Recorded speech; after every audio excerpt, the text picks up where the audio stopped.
Bitcoin is crashing. What do you do, ladies and gentlemen? You buy the dip. Well, ladies and gentlemen, my name is Sivanand Rao, also known as the Bota Financial Planner. Let's get right to it. Let me show you the screen and you know exactly what I am talking about. So if you notice that we have a slight crash yesterday, some people would call it massive crash, but to me, this is very normal and expected because the market is over leveraged. This is why I keep telling when it comes to certain spot investment like Bitcoin, Ethereum, go into spot.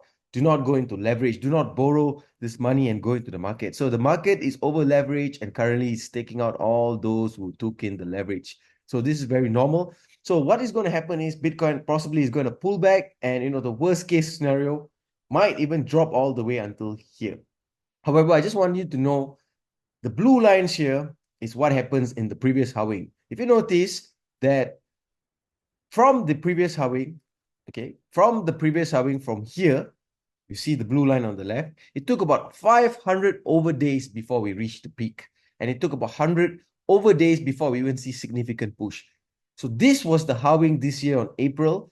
Can you see we are just here right now? This is a very, very early time yet. So we have about 500 over days before we even touch 100 over 1,000 and maybe even possibly 114,000. So what you need during this time, you need to be patient. You need to have conviction on these projects. So if you're going to go with the mindset that, oh, it's going to crash tomorrow, you're not going to have a good sleep at night. I always tell my clients, my friends, and my students, what is the meaning of fear or anxiety in simple terms? Well, there are many meanings in psychology, but the simple meaning is lack of correct information. So if you overload your mind with the right information and the right facts, you will not have fear and you will take action. So your job is to get informed on what is Bitcoin exactly, what is happening around the world, why BlackRock is buying in a lot of Bitcoin, why Michael Saylor keep on buying Bitcoin. So these guys are not crazy to buy these kind of things, and this asset is here to stay. The more earlier you realize this, the more conviction you will have. So if I were you, I'll buy the dip and I would actually look out for certain altcoins. Like for me, my conviction this time is Pepe. So can you see there's a dip in the Pepe?